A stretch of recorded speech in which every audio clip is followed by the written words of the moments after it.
Today we are going to discuss about in detail about these classes and objects and how these gets constructed and uh,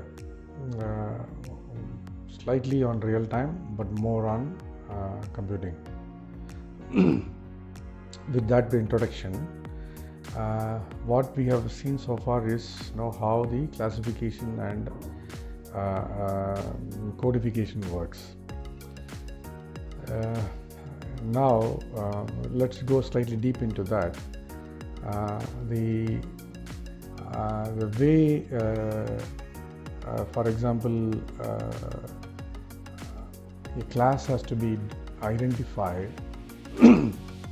means that there are different types of classes, but in reality, if you really look at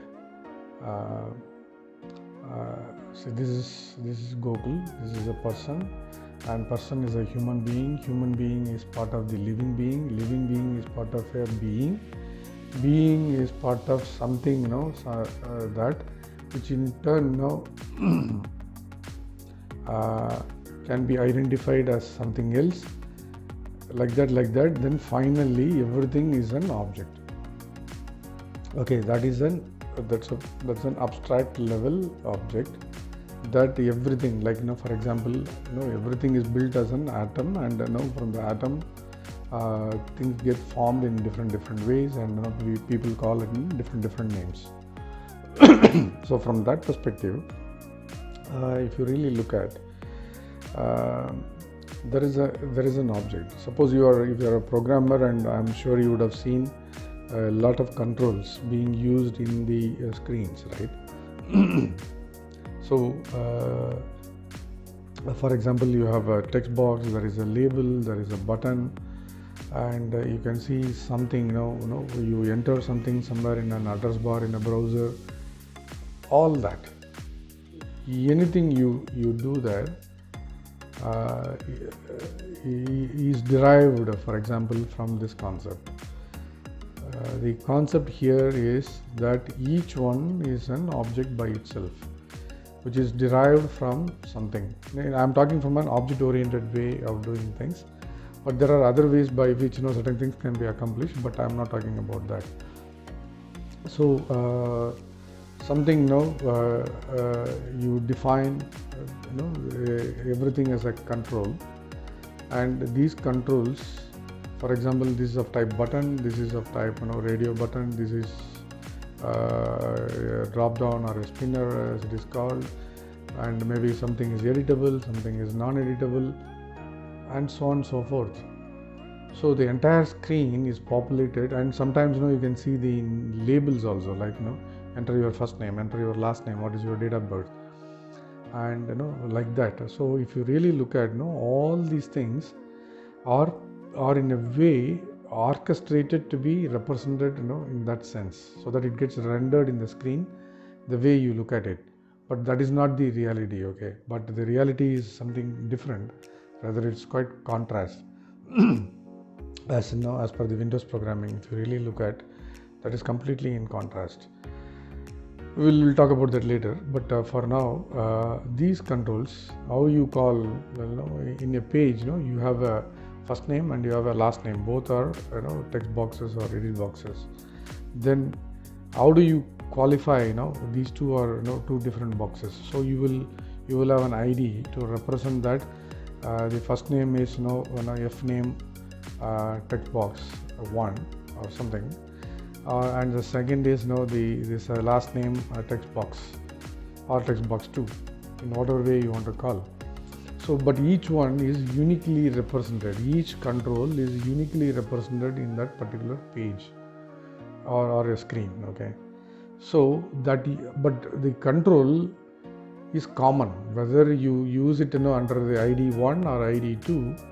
The control, the underlying framework, if you really look at, that knows how to render these controls.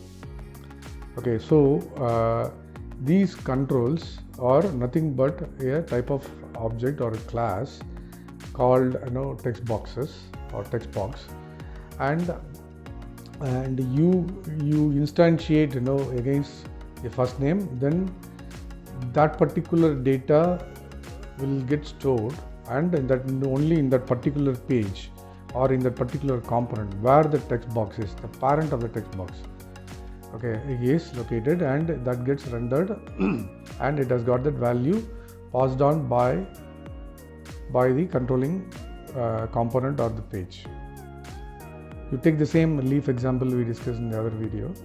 Okay, so it is this particular leaf is from this particular branch, and this is maybe in the order of 1, 2, 3. It is in the second position. So no other leaf can be identified that way.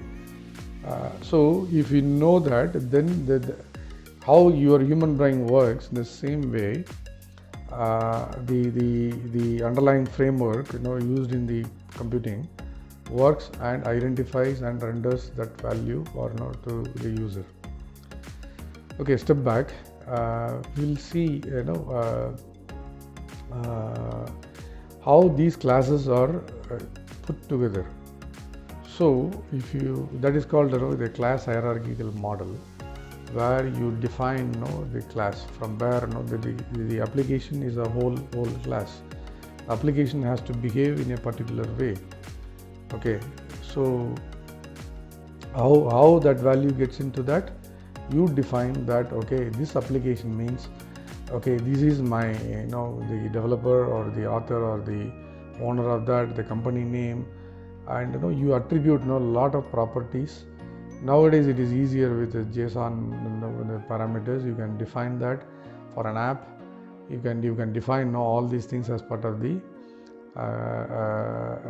definitions, and whenever the app is built and launched, obviously all these names carry like what is the application name, who was the developer, what is the release name, what is the build name, all that. And whenever it undergoes a revision, somebody will come and update and maybe revise, or either automatically or manually. So this application has got a set of properties.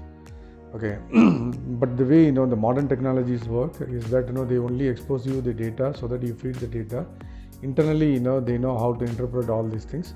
So that is I'll just say facade. Okay, so that's how the interfaces are maintained, and so that it is easier for you. But the idea here in this video is that I want you to learn how that works, so that you can be independent of any of those providers, and you can decide for yourself. So there is an application, and then the application you have got maybe multiple pages. You have a menu bar, and there are so many controls you will use. For example, date time picker, you will have a text box. So then you can't say that this is my text box. Okay, so you have to decide that text box is derived from a class called controls, and all the common properties of all controls and all common functions of all controls, all types of controls rather, that have to be defined inside the class called control. The same way a page, okay, in the same way a component. Okay, so like that you have to define so many classes for all these things. For I would say this way, all the individual identities you have to define a class, and accordingly, suppose the application has got 5 screens, screen 1, screen 2, screen 3, 4 and 5, then you need to define screen also as a class, or and then you have to instantiate as an object, and for that particular object, what are all the other class components it is going to derive. For example, the page it has to derive, and in the page you need to have first name, last name, maybe a date picker for date of birth. For gender, you need to have a radio button or a drop down box. So for all these things, if it is derived, if the controls are derived from a base control called control class, then the control class has to be instantiated. Then you need to decide whether this control is of type checkbox or radio button or text box. then as many times it has to undergo. That is the framework which will do from the behind. Okay, and it knows the context which we discussed. It knows the context to which it has to do that. I'll talk about server style in a moment, which is another very, very important point which you need to know. So all this rendering is all done in a server style setup or operation, or the behavior is server style. So that's how the class hierarchies are built, and whoever is going to instantiate this class to an object knows. That is called the calling application, or the caller, or the calling code. Somebody has to call, right?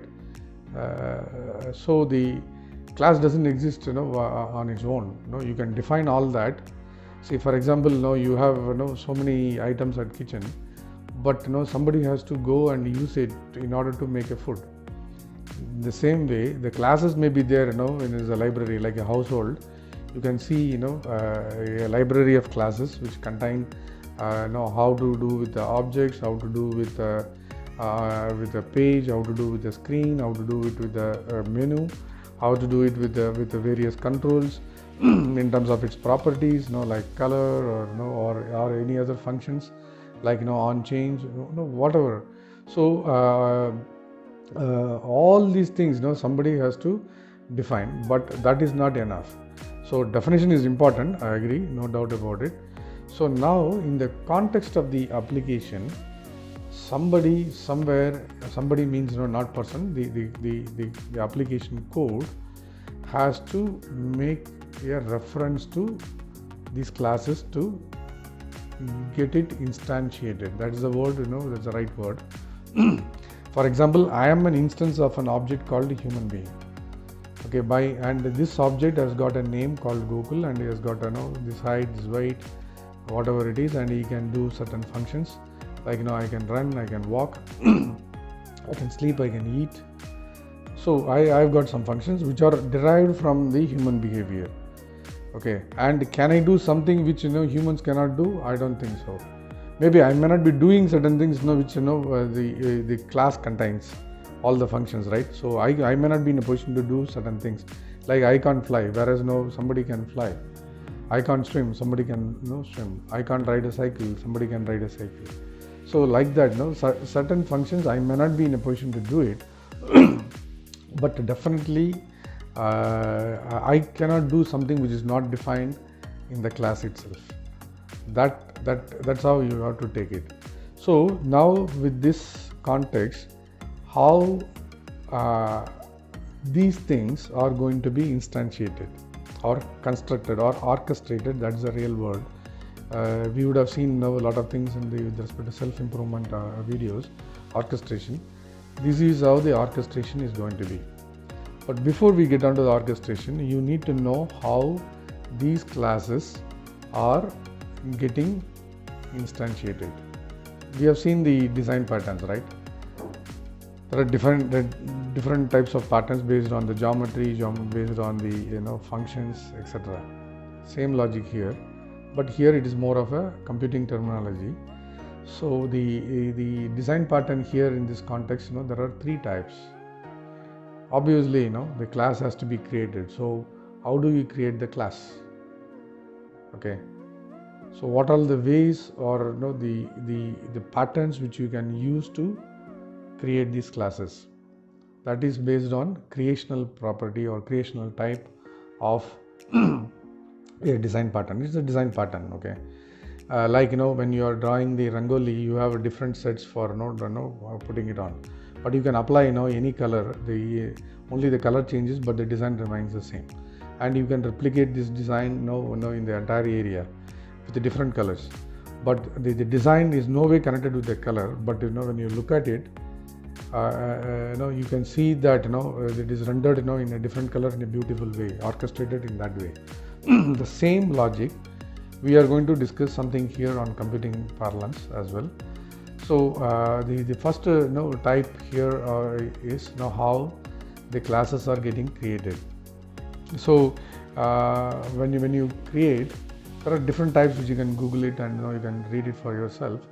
There are different types. I'm just picking up one type called singleton, which means that it can be only created once, and it cannot change. For example, your DNA, okay, how the way the blood is created in you when you are born, that is not going to change. That is at the time of birth, your DNA is there. That is a singleton singleton design pattern. So when you are trying, when you are born, basically you are trying to get instantiated at the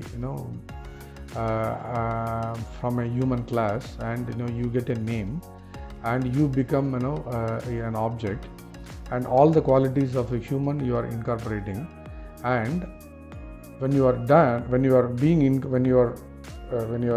getting created, when you are born, in that context, your DNA, your blood DNA is fixed, okay, and you cannot change it.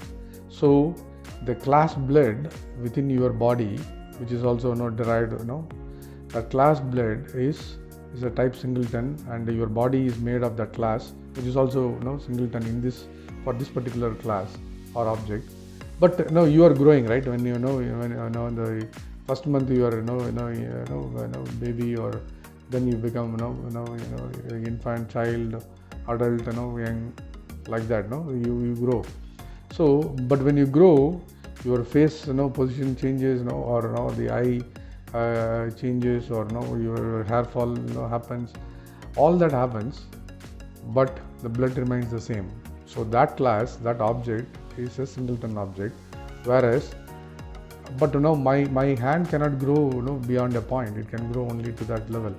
My height can grow only to that. Maybe my weight can vary, but again it has got a range. Okay, and within a common sense I'm saying. So certain things, there are some ratios by which the body is built, and when you are formed, when you are getting instantiated, you will be following that spec, and you will be complying to one of the variable values there. We'll discuss about variables later, but for now you assume this. So your class of blood remains same throughout your lifetime, which is a singleton. That is on the creation. There is another one called structural. The best way to learn computing is by looking at how the construction industry works. So if something has to be moved from one place to other, they will build something, and you give it to that person receives, but he does not do any great work, just receives from you and passes on to somebody else. Maybe that person can still in cascade, or he can do the work. Maybe like that, there are 5 different people or 10 different people. So this guy receives something and gives to this guy, then receives something, gives to this guy. So like that, this guy runs continuously. This is a behavioral, okay, which means that from the end-to-end operation point of view, from the giver, that guy he is going to send lot of stones or something, bricks, which has to be passed on to the site, whereas he is giving only to this person. Okay, he just takes it, presses the button, it goes out. Then he takes another one, presses the button, it goes out. This guy is not doing anything great with respect to construction, but he is a facade which is connecting on this side to the construction side. So when there is this is a construction, right? So you can call as somebody who can give, and somebody who is going to do or receive and do. But in computing parlance, you have to take it like the request, and this person is not going to respond. This guy is going to give it to somebody who does the processing and returns back. It need not come through this guy again. It can be routed through another layer. So this is a request facade where this guy takes and passes it on to somebody else. This is a facade. So this facade, like you have a beautiful house, but you have a reception, or some glossy thing. No, when people come, no, they will come and sit in your reception or in the lobby. Okay, that is a facade. He is not going to get into your room or your kitchen or something. But that person is going to sit with you only up to that point, maybe discusses and goes off, or if something needs to be done, that will be communicated back to the room and get that. So the receptionist, for example, is a facade in a context. The building has got a elevation, right? That elevation is like a facade, because for the viewer, you are not going to see the entire house. Only the elevation you are going to see. That's why many builders, they will ensure that you cannot touch the elevation for the first 2-3 years of completion, because it is going to affect his image, right? So that elevation they will always do it great. So this layer, this is the facade. This is the facade layer. There is a third one, which is behavioral. Okay, in the behavioral, basically this is like I am talking and you are listening. Okay. Maybe you are also talking to your friend over phone, but still you are listening. Okay, but when I say something important, then you stop that conversation, you give attention to this video and start hearing. You start listening rather. So this is an example. This is a behavioral pattern. Listener. Okay, anything you requires a listener. Okay, for example, when I talk, you need to listen, right? You need to listen with your headphone or ears. You need to listen. When somebody is calling you, you need to listen, because you need to first know somebody has called you, right? Then only you can attend. So you need to listen. When you are reading something and somebody rings a bell, your calling door or your phone rings, your mind switches to that, which means that your mind is listening to all the events happening to your body or to your mind or to your brain, but still it is allowing you to focus on reading something. When you are working, somebody calls, your mind shifts to that. That is possible because of the listener. Okay, here listener is like you are receiving something, you are subscribing something. Publish subscribe is a methodology is a good example of a listener under behavioral design patterns. So whenever you define the classes, okay, and on the objects and its functions, you need to know in which of these three types, creational, behavioral and structural, in which of the three types that particular object is going to be. Okay, that is the essence. Correct? When sunlight comes in the morning, automatically the leaves try to focus. The sunflower gets try to focus to the sun, and it follows the sun till sun sets. Correct? How that is possible? Because there is a listener in the plant which is listening to the sun rays or something there, and it is following that. Okay, the movement of the sunflower itself is not the job of the listener. It has to listen to that, notify to the plant that the sun has moved by a bit. So now you plant, push the flower to that direction. Then when it receives, next time okay, the sun has moved, like that iteratively it goes on till from dawn to dusk. Okay, like that the sunflower works. The same way, when you design the application, this is listener is not the entire application. Okay, for example, very simple example, you want to list down all the names in a drop down box, and the names are going to come from somewhere else. You can't load maybe 1,000 names or 2,000 names or 10,000 names into a drop down box. It will collapse. Okay, so you have to listen. You have to build a listener, for example, and maybe let me not go deep into the asynchronous or synchronous mode, but for now let's assume this. You have to build a listener in such a way that if the volume of the record size of this goes beyond 500, okay, the listener has to go and clear the previous one, or clear the entire lot and make it afresh. So like that, the same way, the framework, any framework you use, whether you are using web technology or server-side technology, any technology, there will be a framework internally, and that framework will try to have some listener and also try to publish something back to the calling application, which is in this case your application. So that's how the classes are constructed and the objects are created. We'll discuss about the orchestration and all other things later, but before that we have to discuss quite a few other topics that we will see in the in the upcoming videos. Hope you are able to get the grasp of it, and in case if you need any help or something, just give me a message or put it in the comment, and I will go through that and get back to you soon. Thank you very much, and hope you enjoyed it and you learned it.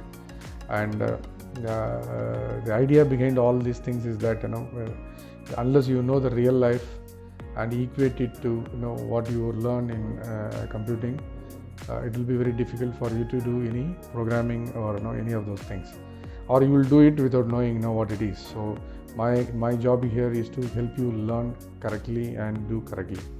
Thank you for watching. This is Gokul. See you in the next video. Cheers.